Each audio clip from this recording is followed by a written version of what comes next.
Well, here we are testing this Brightin Star 50mm 1.4 autofocus on my T4. How is it faring autofocus wise? Any breathing that's bothering you? Just checking the screen, I think it's doing a fairly decent job, all things considered.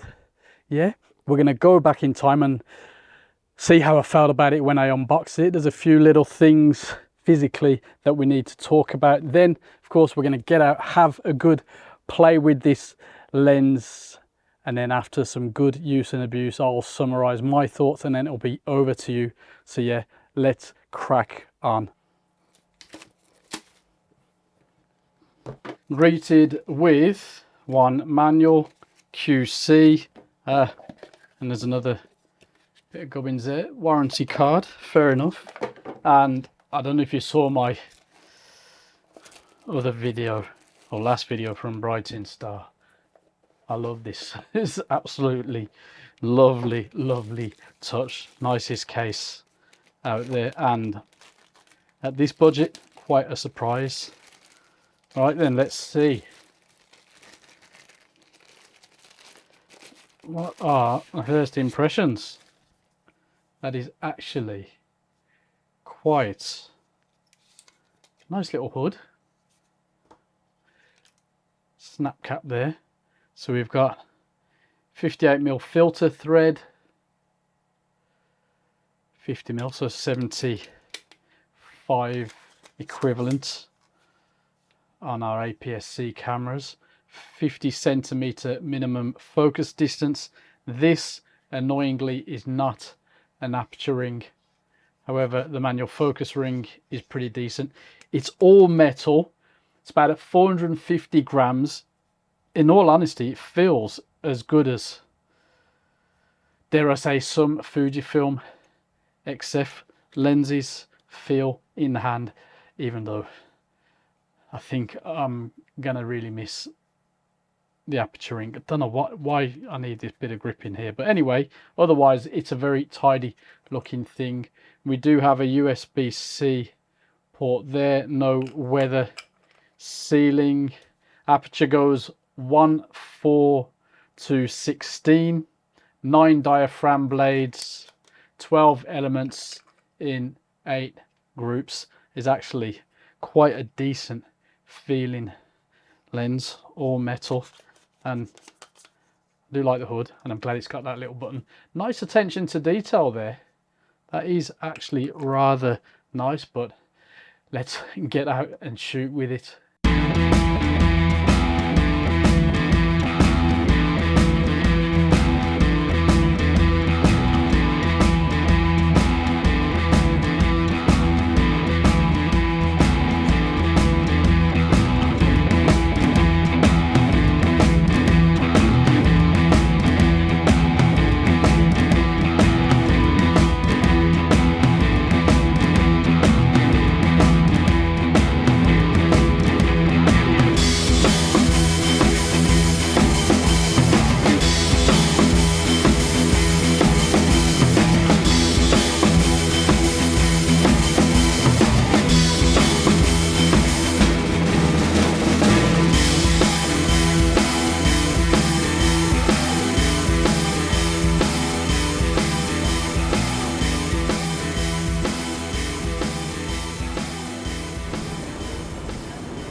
Other than the lack of aperture ring, this lens has a great feel to it, and it felt nice on my T4, my T3. I think they definitely got it close to spot on in that aspect.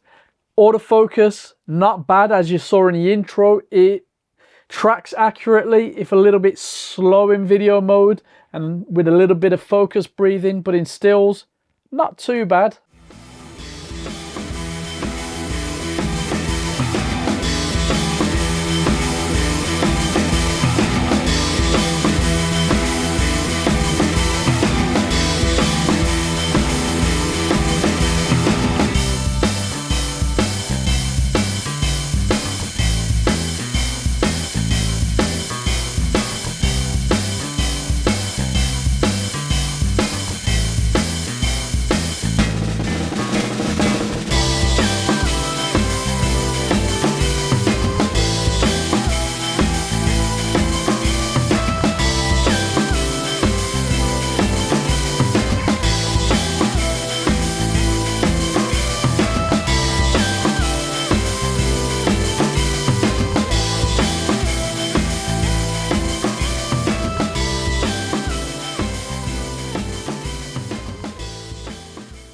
Image quality is where I'm disappointed, a bit let down.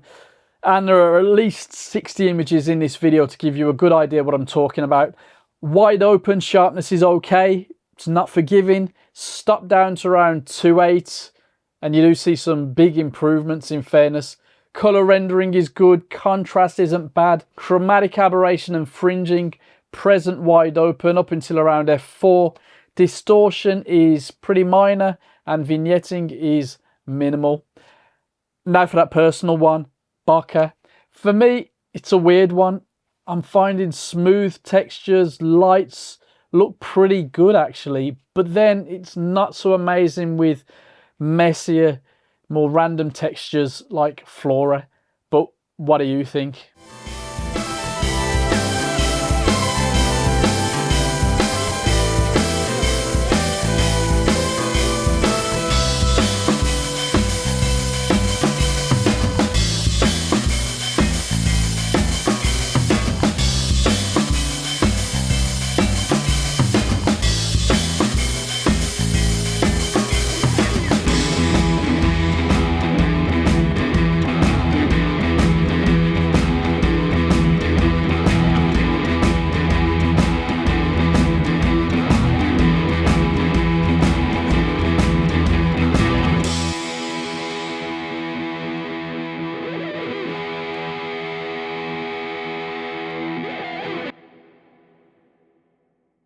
The lens isn't easy to find at all here in the UK, and at £299 I'm not sure it's as good as it feels. You know, there are better performing, better priced alternatives near this spec. They don't have this top quality build and feel, but when it comes to image quality, that's what really matters. You know, get the glass right, add an aperture ring, and a Mark II could be a serious contender.